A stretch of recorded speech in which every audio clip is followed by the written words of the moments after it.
సిబ్బంది కొరత, నిఘా అంతంతే.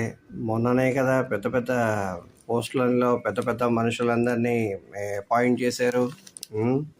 శ్రీ సప్తపది తరపున గరం చాయ్ బిస్కెట్. ఇది బాగుందా? ఇప్పుడు ఇక్కడ విషయం ఏంటంటే, కాలుష్య నియంత్రణ మండలి పీసీబీలో నియామకాలు చేపట్టి సుమారు 8 ఏళ్ళు అయిందా? 8 years. ఎంత ఇంపార్టెంటో తెలుసా? ఎందుకో తెలుసా ఇది ఇంపార్టెంటు? గడువులో పరిశ్రమలో గ్రీను, ఆరెంజ్, రెడ్ కేటగిరీలు ఉండగా, గ్రీన్ కేటగిరీ పరిశ్రమ వారం రోజుల్లో, ఆరెంజ్ పరిశ్రమ 14 రోజుల్లో, రెడ్ కేటగిరీ 21 రోజుల్లో ప్రక్రియ పూర్తి చేయాలి. గడువులోపే అనుమతి ఇవ్వడమా రద్దు చేయడమా అనే నిబంధనలు ఉన్నాయి. కానీ అనుమతుల జారీకే 6 నెలల సమయం పడుతుందంటూ పరిశ్రమ వర్గాలు గగ్గోలు పెడుతున్నాయి. ఎందుకు ఇది ఇంపార్టెంటు? ఇది జిహెచ్ఎంసి కలిసి వాళ్ళకి పర్మిషన్ ఇస్తేనే వేరే పర్మిషన్లు వస్తాయి. ఇండస్ట్రీ పెట్టాలంటే ఇది చాలా ఇంపార్టెంట్.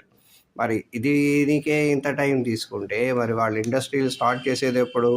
అసిస్టెంట్ ఎన్విరాన్మెంటల్ ఇంజనీర్లో 19, అసిస్టెంట్ సైంటిస్టులు అనలిటిక్ గ్రేడ్ 20 గణాంత చదువుకున్నారు కదా, బోల్డ్ మంది ఉన్నారు కదా, రెడీగా ఉన్నారు కదా. జాబులు ప్రకటించండి, వెయ్యండి, తీసుకోండి, చెయ్యండి. ఇంకా కావాలంటే అసలు అంతే ఎందుకు? డబుల్ ద కెపాసిటీ చేసినా తక్కువే. అది అందుకని దీని మీద కొంచెం కాన్సన్ట్రేట్ చేయమని ప్రభుత్వానికి మనవి. నాకు తెలుసు దీని ఇంపార్టెన్స్. ఎందుకంటే లీగల్గా ఒక కంపెనీ స్టార్ట్ చేయాలంటే ది పీసీబీ పర్మిషన్ కంపల్సరీ ఉండి తీరాలి. హోటల్ బిజినెస్ కావచ్చు, వేరే ఏ ఇండస్ట్రీస్, ఫ్యాక్టరీస్ ఏది పెట్టాలన్నా కానీ ఇంపార్టెంట్. అందుకని శ్రీ సప్తపది తరపున కోరేది ఏంటంటే జరా జల్దీ చేయండి, గరం చాయ్ బిస్కెట్ తాగండి.